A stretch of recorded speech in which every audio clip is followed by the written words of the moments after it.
Have you ever been around somebody that's controlling? Yeah. How's that go? How Horrible. fun are they?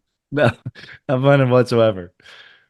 Not fun whatsoever. And this in marriages and in families, that Yeah. dynamic. So think, if I'm married to a man who feels not enough, which I am, and I get really controlling, what does that do to his feeling of not being enough?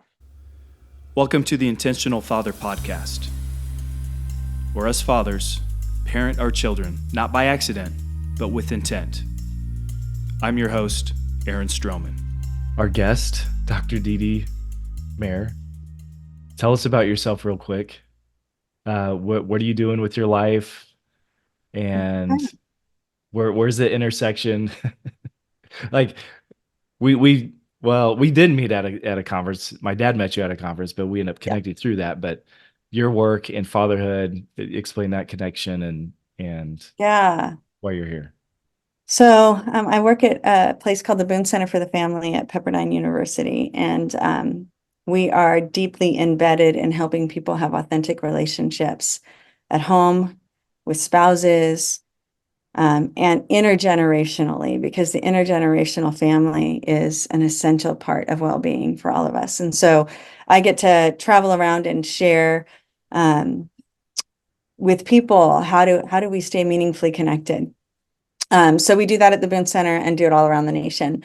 Um, more importantly, while I am a licensed clinical social worker, I've been in practice for 30 years working with families and all sorts of people.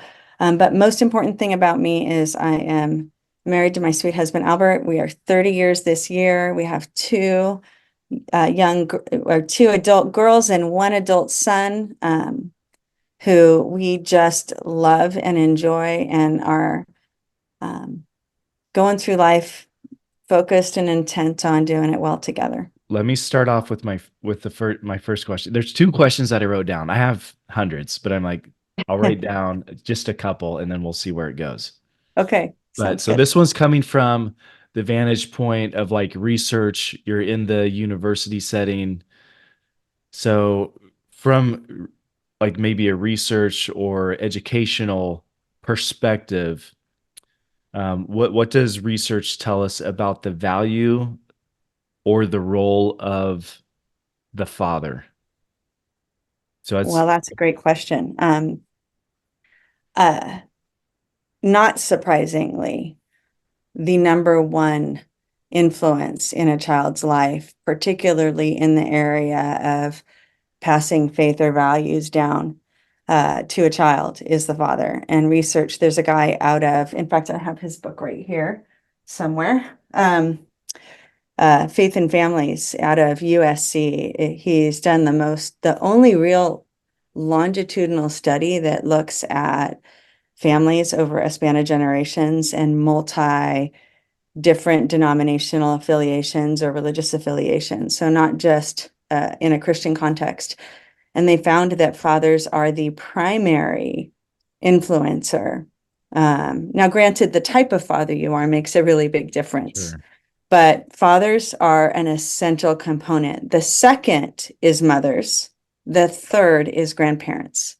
Oh, And so, yeah, phenomenal research on, and his name's Vern. I have to, Faith and Families out of USC, longitudinal. That was his life's work, is really to look at what are the primary influencers of our development and character and morality.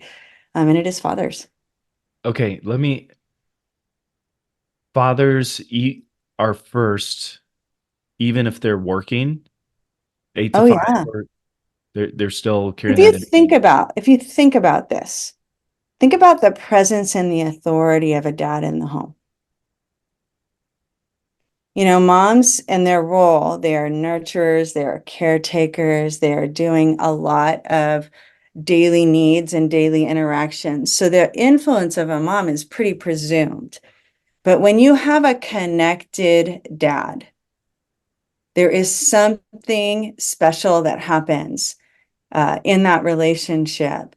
And there is an authority given to fathers in the home. Um, so just in by nature of the structure of the Mm, family. And so when a dad is invested and invested in engaging relationally with their kids and lives out what they believe authentically, they model for children in a way that is transformative and powerful. Okay. What how familiar are you with the so you said grandparents were third, like Yeah, kind of in third this particular influential in research, this that research? was the pecking order of influence. And I mean, moms are right up there, but dads are Of course. first. Yeah. Yeah. Mom, and I'm a mom. Like I know the influence I have, but yeah. So, Okay. and then grandparents relationally have a lot of influence on their grandchildren. Okay. Yeah, that's encouraging because my kids are in high school, which I don't have any trying to think. I don't have any close friends whose children are married yet. I have one that's engaged. So kind of my peers, we we're really not parenting adults yet. Yeah. But I've heard that's like a whole thing. But and then I kind of wonder like, oh man, um, we'll have to change the podcast to, how to parent adults. And then it's like, oh, the intentional grandfather. Maybe that's like the next Yeah. revelation. But I kind of wonder, like, well, I don't know how much of a I mean, obviously I want to be involved, but I didn't know the influence would be right there Like, underneath mom as a grandparent. yeah. Yeah. I am I hope you do a podcast for parenting adult children. I think for me, you are equipped. You have lots of resourcing. You have lots of developmental stages for young, but yet then your kids grow up. I mean, I'm a therapist. I'm a licensed clinical social worker, and parenting adult kids has been one of the most humbling and difficult experiences. And I think the reason is you don't really know the best place to stand. You don't know when to let them hands off and let them Mhm. fail. When do I step in? When do I hold a boundary? When, you're waiting a lot of times, biting your tongue to be invited into the relationship, giving them space to differentiate from you and to stand on their own 2 feet, which is really important developmentally. But for you as a human being who has shepherded. It's like all of a sudden in a day they grow up and you go from, okay, I'm helping, I'm involved, I know what I'm supposed to do. And then all of a sudden they're like, get away from me. And so Yeah. it's an adjustment and it's not easy. Is So it I hope you is do it that. harder than parenting children? So here's what I would say. I would say every stage of a child's life, there was something that was really hard and something that was really easy. And it sort of changes. So it's physically exhausting with young ones. You're exhausted, like you're falling into bed, Mhm. collapsing because of the physical needs. And then as they get into high school and you're in this, it's much more emotional engagement, being there and ready to talk when they're ready to talk, navigating some of the how do we have these conversations and stay connected in a meaningful way? So it turns a little more emotional. And I think we have a lot of resourcing as parents, a lot of camaraderie. We're in communities that are doing the same thing we're doing together. So there's a natural conversation that's happening among parents because you're at a game together or you're at an event for high school together. So you have a lot of connection. But when your kids go off to college, you're isolated and alone. You don't have a lot of common conversations that are happening around what it is like. And so it's a different time. So I would say there are hard and there are good. I am deeply enjoying relationship with my adult kids, but it has been a journey. And it still is of just holding things tight, holding things loose, figuring out how do we do this and just showing up. What I have discovered is my job as a soon to be grandparent is to show up. Like I not to put it on my kid to show up and have a relationship with me, but to take ownership and say, I'm invested in you and your life, and I'm going to do what I can to support the work you're doing as a parent and with new kids. Like I'm with you. Mm. So it's adjustment, just different. Okay. Does Yeah. Yeah. that Well, make and also, sense? yeah, no, it does. Yeah, that makes perfect sense. And you answered I was going to ask if you had any kids that were married yet. All three. All Well, two. I have had 3 weddings in 3 years, which is a lot of transition in a short time. So this year, my son, my baby, will be getting married in August. So, and then I have a grandbaby on the way with my oldest. She and her All husband right. are having a baby in June. So coming Yeah. soon.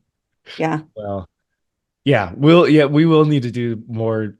I want to talk about that at some point because uh that's kind of what freaks me out. I'm like, how do I be a good dad once my kids are married?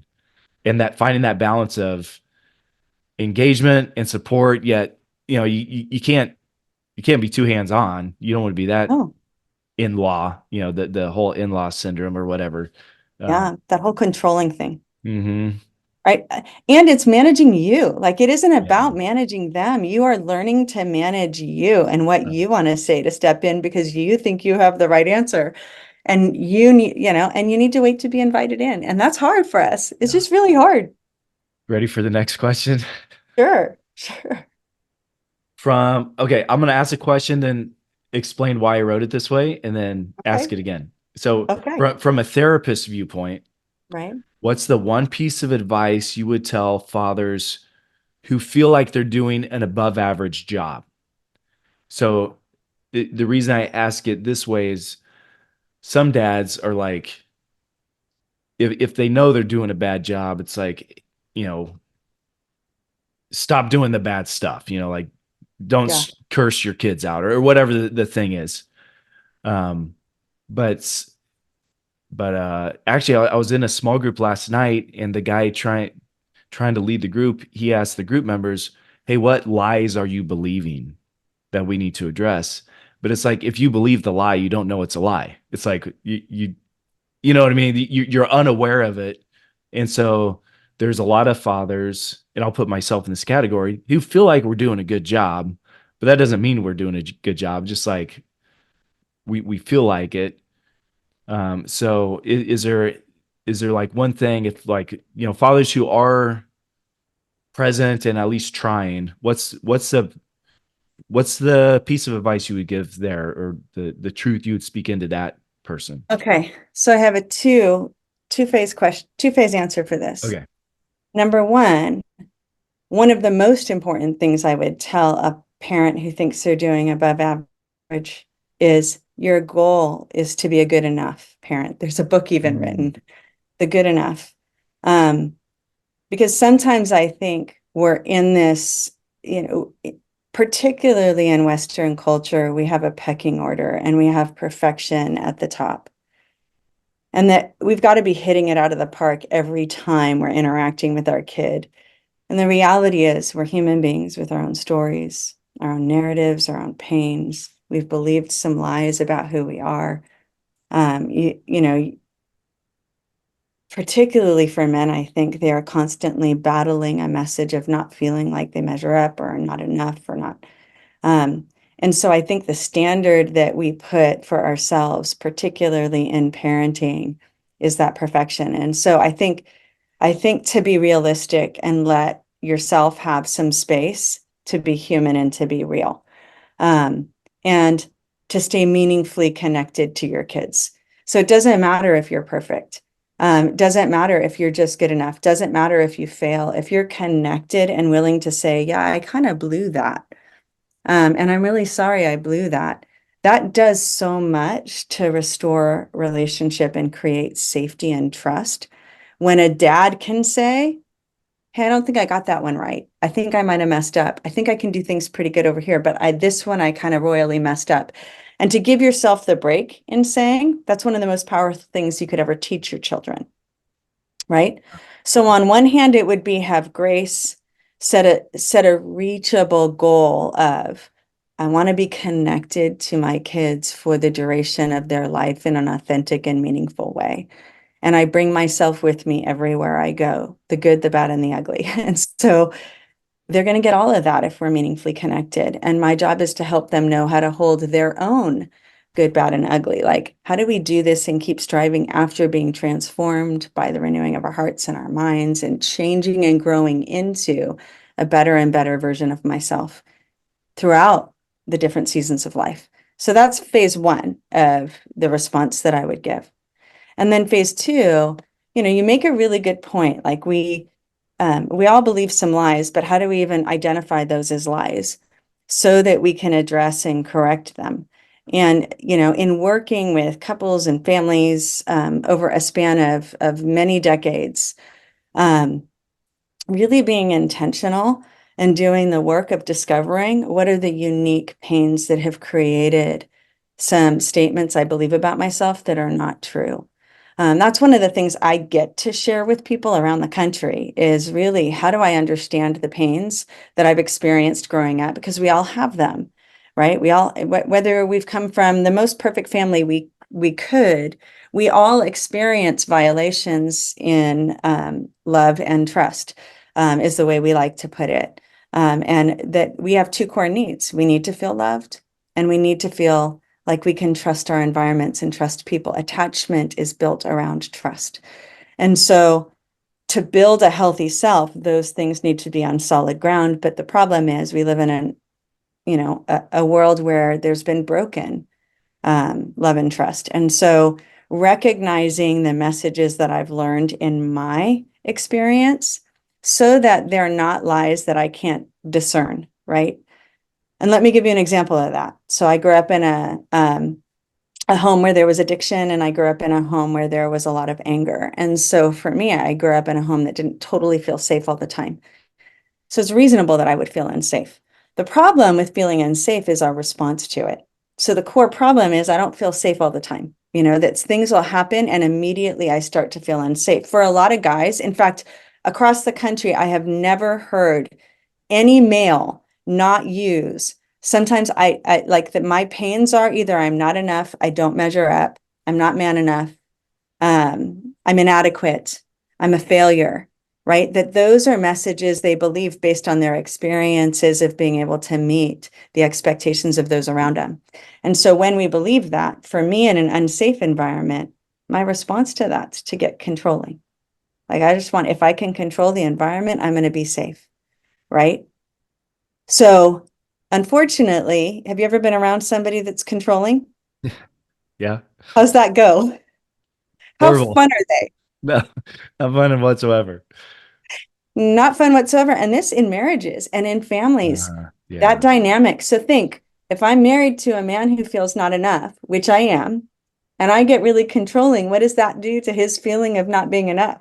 Like we don't keep the ways we Yeah. respond to our pain to ourselves. We share them with the world around us in all the worst ways. And so my need to control impacts my husband's feeling that he's enough. And so around and around we can go, activating one another in pain.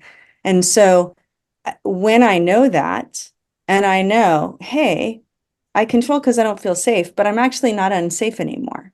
Even though I believe that in my head, even though I feel like it because I grew up in unsafety, I don't have to live out of that. I actually can live into the reality that I chose a really amazing husband and he's really phenomenal and he has lots of great ideas. I don't need to control or need it my way, which then feeds into him. I'm okay. Like I'm enough.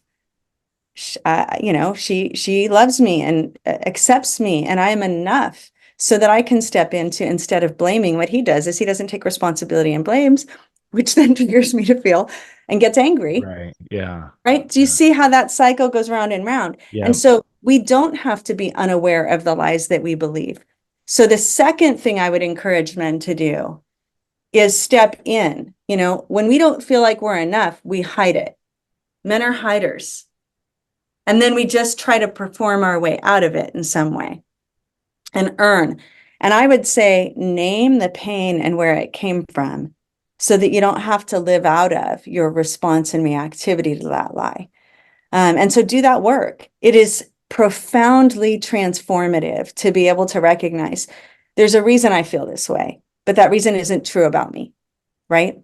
Yeah. And to be able to step into a different way of being with your kids that allows you to be real, allows you to take your story with you and share it in a way that's not limited by your story or by your pain. That's good.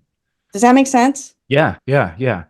So you, and I'll use your example. The lack of feeling safe led to the desire to control the situation. Mhm. Because controlling is one of those words you hear a lot. It's almost Oh like yeah. narcissism, like Yeah. any I I've had plenty of conversations with divorced women, and it's like every single one of them was married to a narcissist. And it's kind of Yeah. like, well, was it really, or is that just kind of, is it a label that's easy to, and I don't know, but controlling kind of falls in that too. Do you think, at the core of the controlling problem or label, do you think it comes down to safety, or could there be other reasons for that desire Oh for yeah. We control for control? lots of reasons, right? Um, can and to your point, I think for some reason in this cultural moment that we live in, we put labels on so many things. So, do we have a problem with narcissism in the world today culturally? Well, yeah, we live in an individualistic culture and we're all struggling with a little bit of overindulgent perspective on the self on some aspects. But um, we control for lots of different reasons. These are all fight and flight responses. So control would be the fight. Like I learned that if I stepped into situations, I could take power to keep myself safe and the people around me safe in my environment. And so that's just the way I responded to an environment. That was my survival skill. The Hmm. problem was that I took my survival skill out of the dangerous environment and I incorporated it as a rule of life. And that rule of life is destructive, right? I could equally, like, another response in a home like mine might have been to escape, avoid conflict, fall into addiction. That's where all the addictions, like we tap out and we say, I need to figure out another way to cope. Control can look like performance, right? That's the other part of fight. Anxiety, like this just inability to get out of needing to earn or perform, or a frenetic energy, perfectionism, all Hmm. that anxious, I need to be in holding it all. So, I mean, it could for sure come out of, I don't feel like I'm enough. And so in order to prove to you that I'm enough, I need to perform all the time. It needs to happen my way all the time.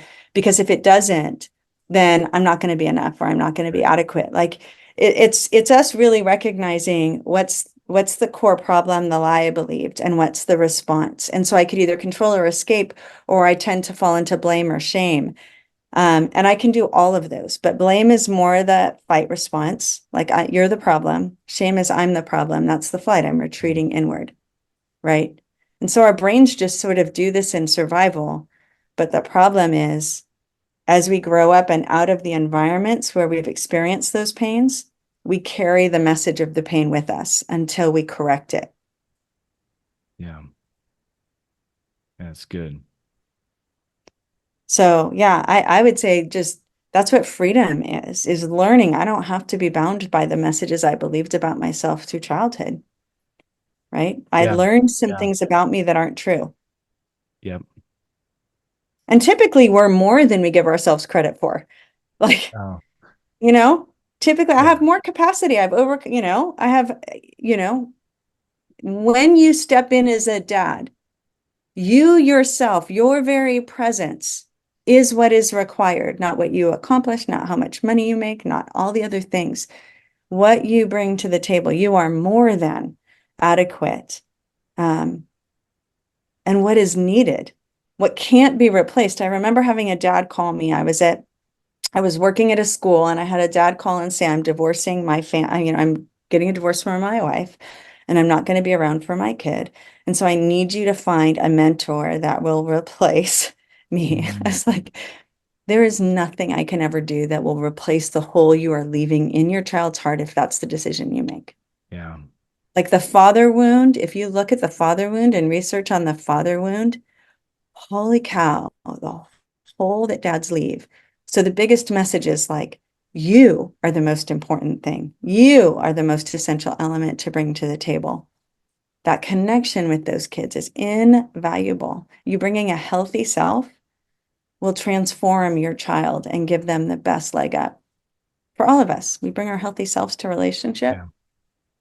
Yeah. Let's unpack practically because in part one of your answer, you use that word connected, stay Mhm. connected, be connected. What I have an idea what that means. You have an idea what that means. Well, what does that mean? What does that look like for a father to be connected to his family, especially kids? Yeah. Um, okay. Well, it looks like a lot of things practically. And here's what I would say. We're really busy, all of us.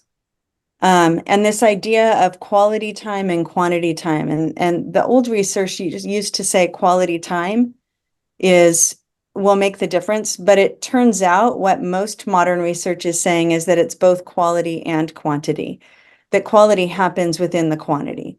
And so connection means um, that I'm creating an opportunity for there to be authentic, interactive relationship, and I'm staying attached to you. Like I am choosing to do the work to be meaningfully connected to you.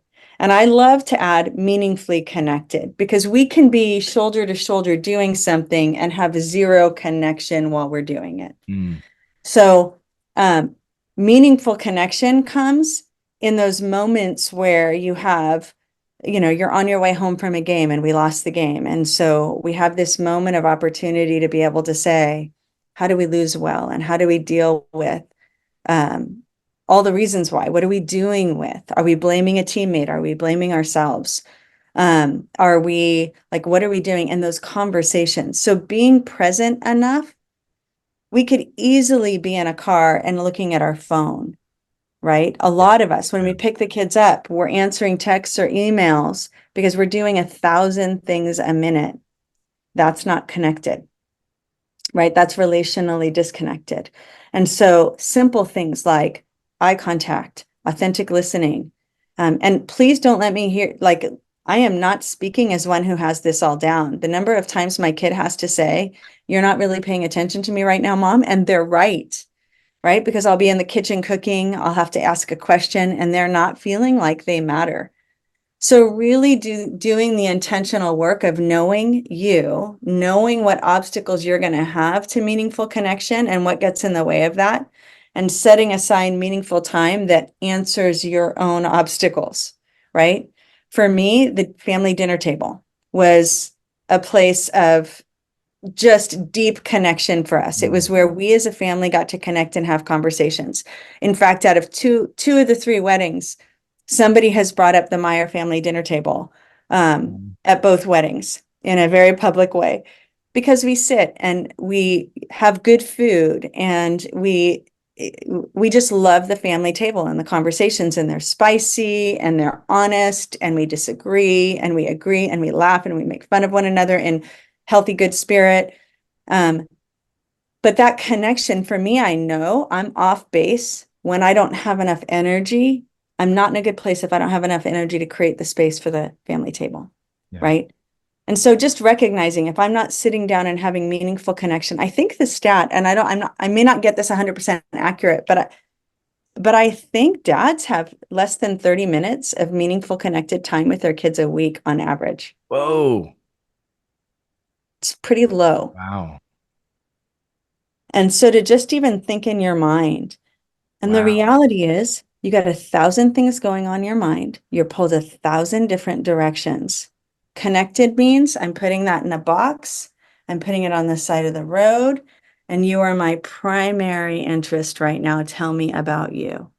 And Yeah. when our kids feel that, it's connection. And it doesn't need to be 3 hours. Some nights it's going to be, and they're going to say, are you willing to be tired? Because right now I'm hurting and I need my dad. Right. Yeah. And through all the phases of life, I just think battling against the busyness, the distraction, the stress of work and obligations, the world cannot touch what has been designed for connection and relationship with people. Like there is a satisfaction that is deep into the soul when we have authentic connection with another human being. And 54% of men say they don't have one person in the world who knows them.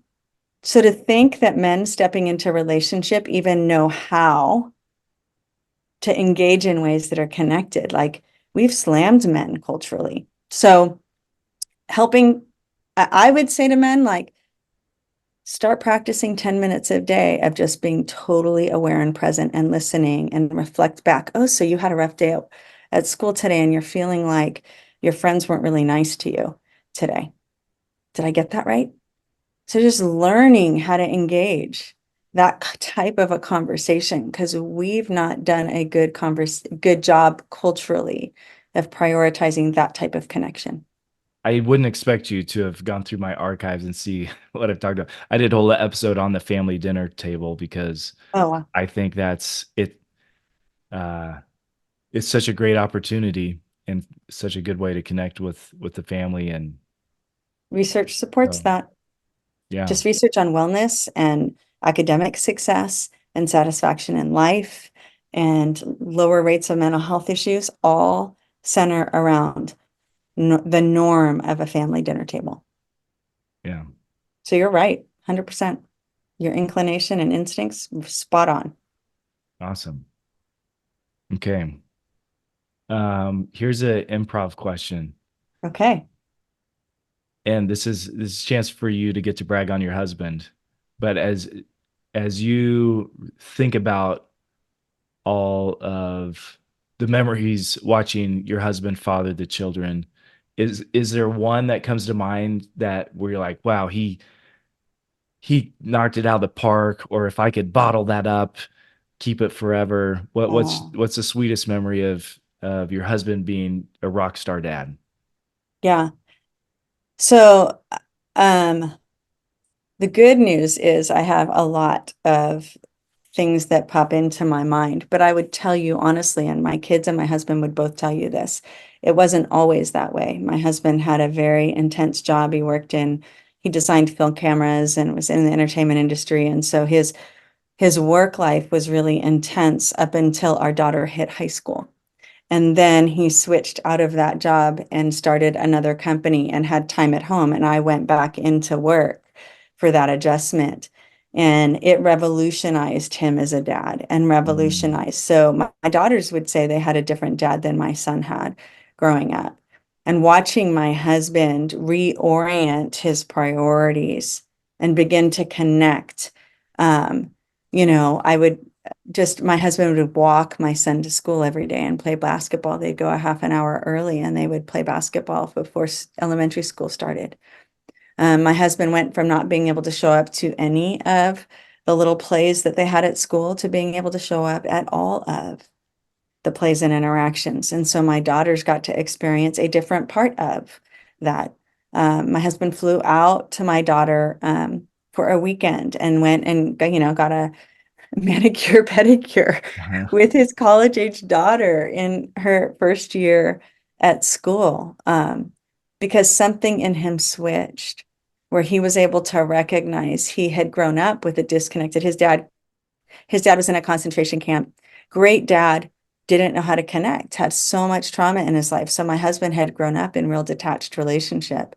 And so I think my favorite thing to answer your question is watching my husband learn the joy and value of investing in that meaningful connection and watching that unravel over a span of years and have restored relationship with his daughters in a way that watching my husband dance with my middle daughter for the father-daughter dance in October of this year, everyone in the room saw an authentic connection between Wow. father and daughter, and there wasn't a dry eye in the room because you could see that it was a bonded, connected relationship celebrating a transfer of, I'm trusting you to a husband now. So it really powerful and really Mm, beautiful. And it comes not in one moment, but in the moments my husband redirected his attention and said, I'm in for true and authentic relationship where we just spend time talking and I'm going to show up for you, that's not beautiful. just in presence, but actually in conversation and in heart. So I know it's not one specific No, memory. that's great. That's so good. And I think that's just a good reminder too, because a lot of times the parenting folks talk about those formative years from, you know, whatever, first 3 years of life, basically, you know, really form. But it's never too late to Yeah. make major changes like that. So that's awesome. Yeah, and one story comes to mind of a friend of mine whose father passed away. And it was one of the most profound. This was such an intentional father. And this father, with his adult children, scheduled a meeting with each of them and said, I have a terminal disease, and I want to sit with you. Let's not leave anything unsaid. Is there anything I need to apologize for? Mm. And they engaged in these intentional conversations about finishing the end of their earthly relationship together. It was one of the most profoundly impactful demonstrations of fatherhood. It to this day, the influence that had on so many more people than just his sons. Like, I tell that story everywhere because it's such a beautiful picture of, I'm doing my best, but I am going to fail you sometimes. And let's put relationship over those things. Let's not let those have any power. Let's not let one negative memory surface. Let's do this well. Yeah. It's beautiful. Wow. That's fatherhood. Yeah. That's a dad.